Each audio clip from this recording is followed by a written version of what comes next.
长辈们平安，感谢主，今天早上我们还可以通过网络来敬拜主、赞美主。还没有开始聚会之前，我们来低头祷告。我们在天上的父，感谢你所给我们的健康、平安。过了一个礼拜，现在我们要开始这个聚会，求主你祝福这个聚会，从头到尾我们交在你大能手中。祷告奉主耶稣的名，阿门。我们来唱嘉陵颂。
唱第71首，亲近主耶稣。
我们来看一段的经文，诗篇131篇第3节。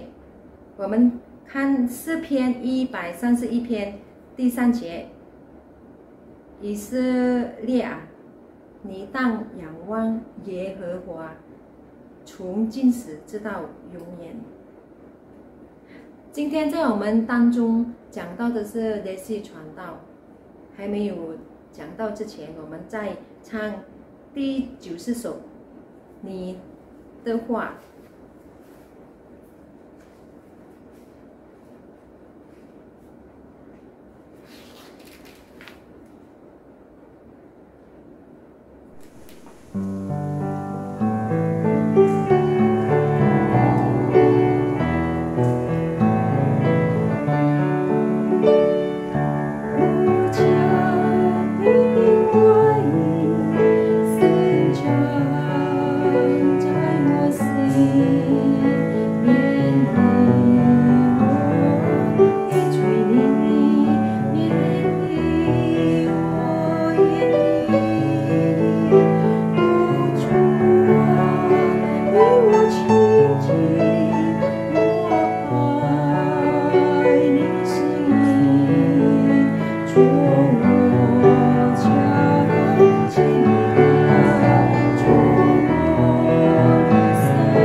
请连续传道、讲道。 Puji Tuhan, Ibu Bapak, kasih setia Tuhan tidak pernah berkesudahan menyertai kita. Sebelum bersama-sama kita belajar firman Tuhan, mari kita berdoa. Bapa di dalam surga, kami mengucapkan syukur dan terima kasih karena Engkau tidak pernah sedetik pun meninggalkan kami. Matamu tidak pernah mengantuk menyertai kami. Engkau tidak bosan-bosannya memberkati kami. Dan pada saat ini kami minta pengampunan dosa, dosa pikiran, perkataan maupun yang tidak disadari, karena hanya darah Yesus yang bisa menyucikan kami. Berkatilah kami yang mendengarkan, berkatilah kami yang hamba-Mu yang menyampaikan. Berkatilah setiap kami, Roh Tuhan bekerja sama dengan kami, sehingga waktu yang singkat ini benar-benar Roh Allah bekerja dengan leluasa. Tuhan, kami menyerahkan waktu ini kepadamu, karena Engkaulah yang mengajar kami, bukan manusia. Dengarkan Tuhan doa kami, di dalam nama Tuhan Yesus kami telah berdoa. Amin. Saya akan membacakan 2 kali. Mazmur 131 ayat 3. Mazmur 131 ayat 3. Berharaplah kepada Tuhan, hei Israel, dari sekarang sampai selama-lamanya. Perlu diingat, kita pun termasuk Israel secara rohani. Kitab Yakobus mengatakan orang yang percaya kepada Tuhan Yesus adalah orang Israel secara rohani. Berarti firman Tuhan ini berlaku untuk kita, ya. Lalu apa gunanya sih kita harus mengandalkan Tuhan? Apa gunanya sih kita berharap kepada Tuhan?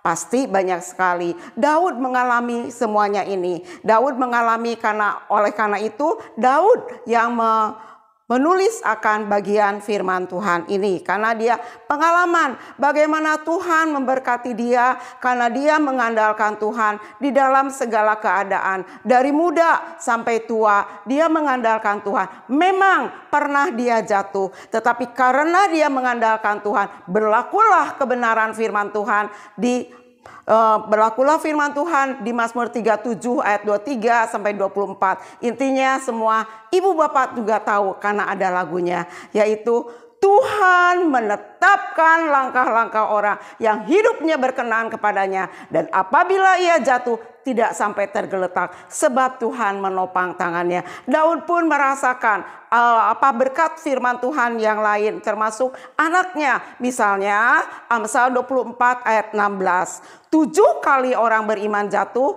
Tuhan akan menopangnya. Tolong jangan kita jatuh, tetapi makin mengandalkan Tuhan. Sebelum melanjutkan, saya ingin memuji nama Tuhan yang saya kenal waktu saya remaja. Biarlah lagu ini menguatkan saya, semoga menguatkan kita semua. Ya, saya berusaha walaupun saya suaranya pas-pasan, ya. Di tengah gelombang hidup gemuruh laut, zaman pun berganti membawa bayang maut. Sinar-sinar dari tinggi, tak ada teduh, gempar pun sungguh. Sadarlah teman, Yesus berpesan, aku inilah alif bahkan ya, yang dahulu sudah dan yang adalah. Ya, alif bahkan ya itu menyatakan selama-lamanya Tuhan bisa diandalkan, selama-lamanya Dia tidak akan mengecewakan Tuhan. Tadi sudah dikatakan Daud mengalaminya. Daud bukan pandai berteori. Daud mengalami bagaimana pentingnya mengandalkan Tuhan satu-satunya. Tidak ada yang lain. Dia merasakan dengan mengandalkan Tuhan, Daud merasakan makin diberi hikmat. Kenapa? Karena Daud merasakan Tuhan adalah gembalanya. Tak kala dia di persimpangan jalan, tak kala dia di hidupnya terpepet, diburu oleh musuh, dia tidak cari musuh, tetapi dia dimusuhi orang, dimusuhi oleh mertuanya sendiri, dimusuhi anak kandungnya sendiri. Betapa sakit pasti, tetapi dia tidak putus asa. Mengapa? Karena dia mengandalkan Tuhan, sehingga dia mampu menuliskan mazmur-mazmur ini, demikian juga mazmur-mazmur yang lain. Hikmat perlu diingat, hikmat bukan didapat dari kita sekolah. Memang anak cucu Oma opa harus belajar setinggi mungkin. Capailah bintang-bintang di langit. Maksudnya kalau Tuhan mengizinkan kuliah secara formal sampai doktor, silakan. Tapi kalau nggak sempat, kita tetap mencari ilmu di luar bangku sekolah. Tetapi perlu diingat, itu ilmu pengetahuan. Tetapi hikmat didapat dengan takut akan Tuhan. Jadi kalau kita dua-dua penting, tapi yang dua-dua penting, ilmu pengetahuan penting, hikmat juga penting. Perlu sekali, yaitu didapat bukan dari belajar. Memang belajar harus, karena seumur hidup kita harus belajar. Tetapi hikmat didapat dengan takut akan Tuhan. Sehingga di tengah-tengah gelombang hidup yang mencekam kepada kita, waktu kita curhat kepada orang yang sangat baik kepada kita, kadang-kadang mereka tidak mengerti. Wajar, gak usah marah sama mereka. Mereka adalah manusia. Mereka sahabat kita, famili kita yang baik itu ingin menolong kita. Namun mereka terbatas. Tetapi dengan takut akan Tuhan, maka kita mendapatkan hikmat. Di tengah-tengah keterpepetan, seolah-olah jalan tidak terbuka. Di depan, di belakang, di kiri, di kanan, di atas, di bawah penuh masalah. Tetapi kalau mengandalkan Tuhan, buktinya siapa? Misalnya bangsa Israel. Bangsa Israel adalah bangsa budak. Dia tidak pernah belajar berperang. Tak kala begitu mencekam, memang mereka hobinya bersungut-sungut. Puji Tuhan, pemimpinnya hobinya berdoa. Waktu di Pihahirot, di pinggir Laut Merah, apa yang terjadi? Dia takut, tegang, karena di belakang adalah tentara Mesir. Tentara Firaun dengan kereta perangnya, dengan pasukan perang yang berpengalaman. Mereka pandai berperang? No, mereka adalah budak. Mana bisa berperang? Di kiri kanan adalah gunung, di depan ada laut. Dia tahu, Musa pemimpinnya berharap mengandalkan Allah. Apa yang terjadi? Segala sesuatu yang tidak mungkin terjadi bagi orang yang mengandalkan Allah. Dapat hikmat Allah. Apa yang terjadi? Dengan hanya menyentuh tongkat Musa. Apakah tongkat Musa seperti lampu Aladin? Tidak. Tetapi bukan tongkatnya, tetapi taat perintah Tuhan, menyentuh Laut Merah, maka terbelah, keringlah.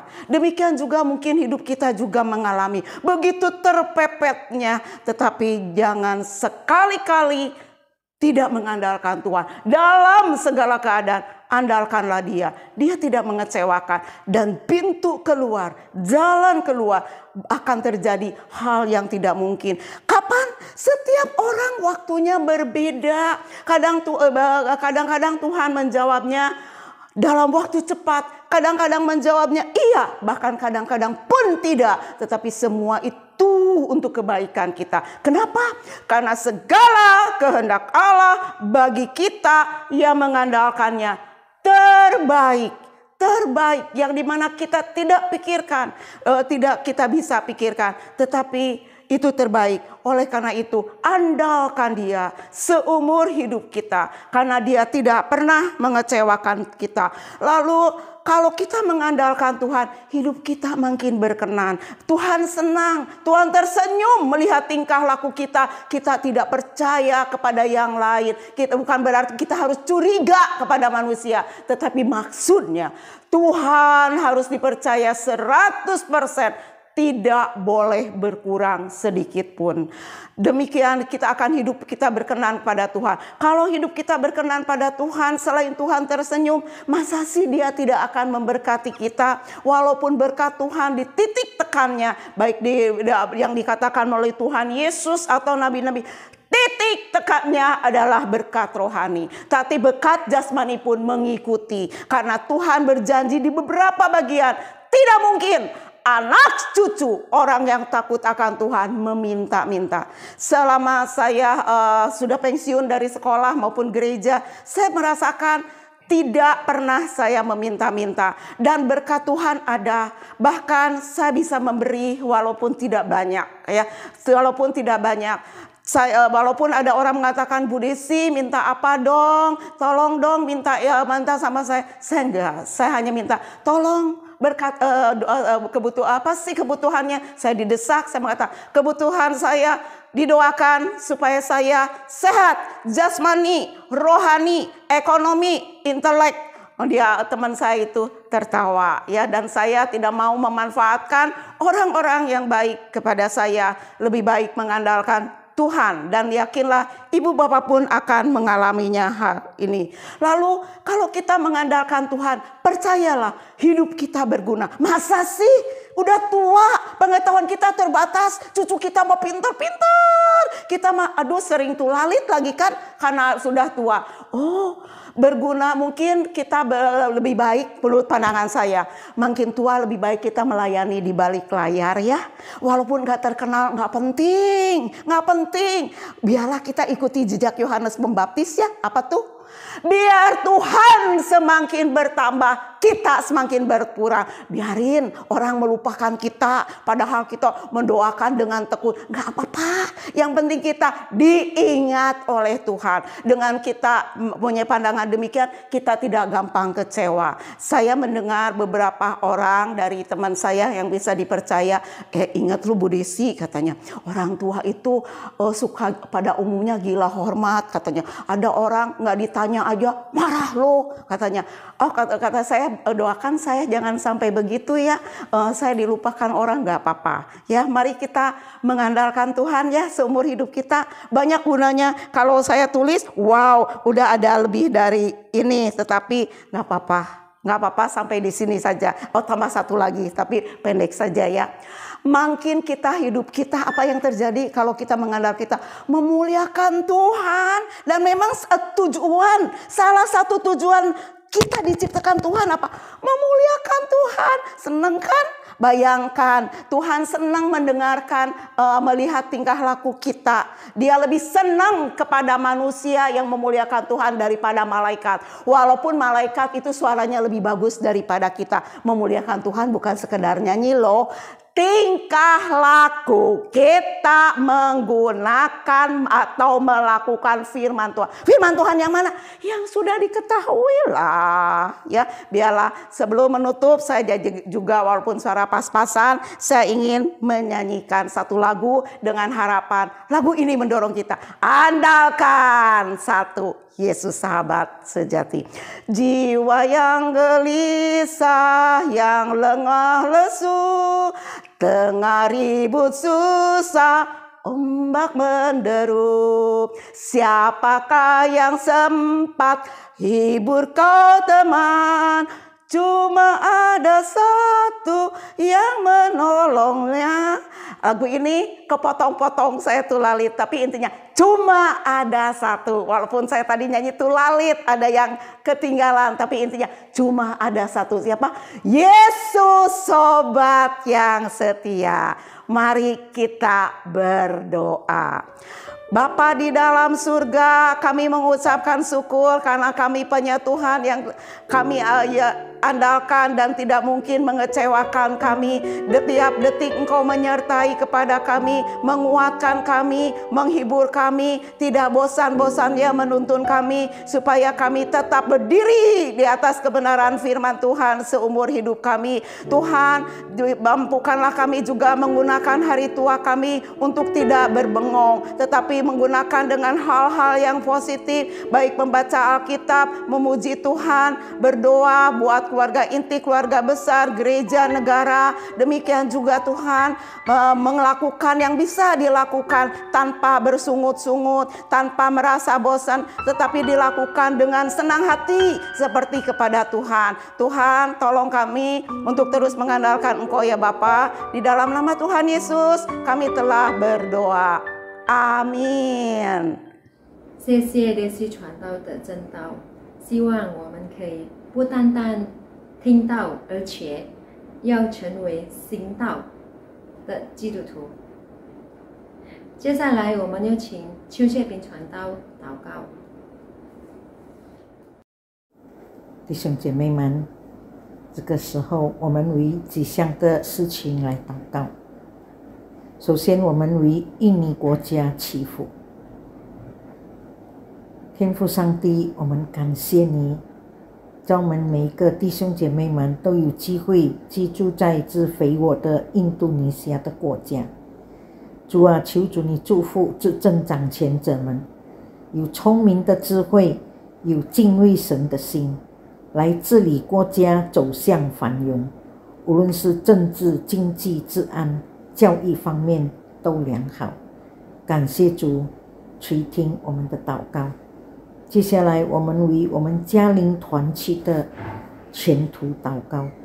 主啊，求主你祝福我们家邻团契的每一个长辈们，都有健康的身体，活泼的灵命，来一直的有信心的仰望你，更盼望有更多的年长的弟兄姐妹们都能够在每一个拜五早上4时30分与我们一起来聚会，一起来敬拜赞美主，能够在聚会中、听道中、读经祷告中，我们可以经历神的爱、神的祝福、神的医治、神的同在，让我们的家邻团契的前途的这个聚会的人数能够越来越多，无论是在数量质量方面都能够增长。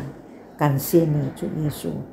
最后我们为病痛当中的弟兄姐妹们祷告，求主你继续的医治弟兄姐妹在生病当中的身体软弱的弟兄姐妹们，恳求你开恩怜悯医治，无论是得着何种病症的，都求主一一的来医治他们，无论是牧师、传道人、信徒们、长子们、老师们，主啊，都求你一一的来医治他们的病痛，让他们能够早日恢复健康，可以继续的荣耀主你的名。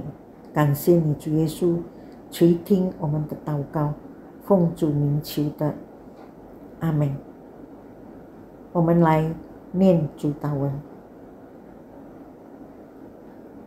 我们在天上的父，愿人都尊你的名为圣，愿你的国降临，愿你的旨意行在地上，如同行在天上。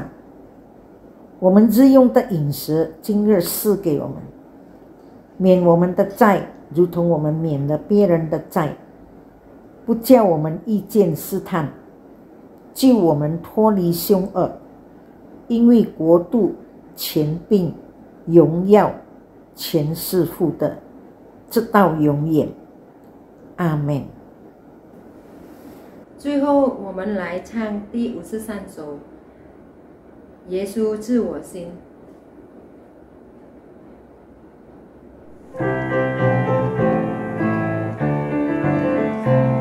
Yesus tahu hatiku, hibur dan beriku hidup, beriku damai, beriku senang di jalan suka. Dia mengerti, dia kan tahu, hapus air mataku, beri kesungguhan. Lidahku yang dilanda angin, tuntun kasih jaga selamanya. Dia dasar imanku, pertolonganku, teguhkan jiwaku. Yesus sungguh baik, Ju Yesus seluruh, Ju Yesus seluruh, 安慰我，给我生命，赐我平安，将我心里就不分离路。他总会明白，他会了解，抹去我的眼泪，给我真实在。摇啊摇，风一吹不倒，牵我的，我远远会照顾。他是我的信心，是我的帮助，坚强我的生命，耶稣真好。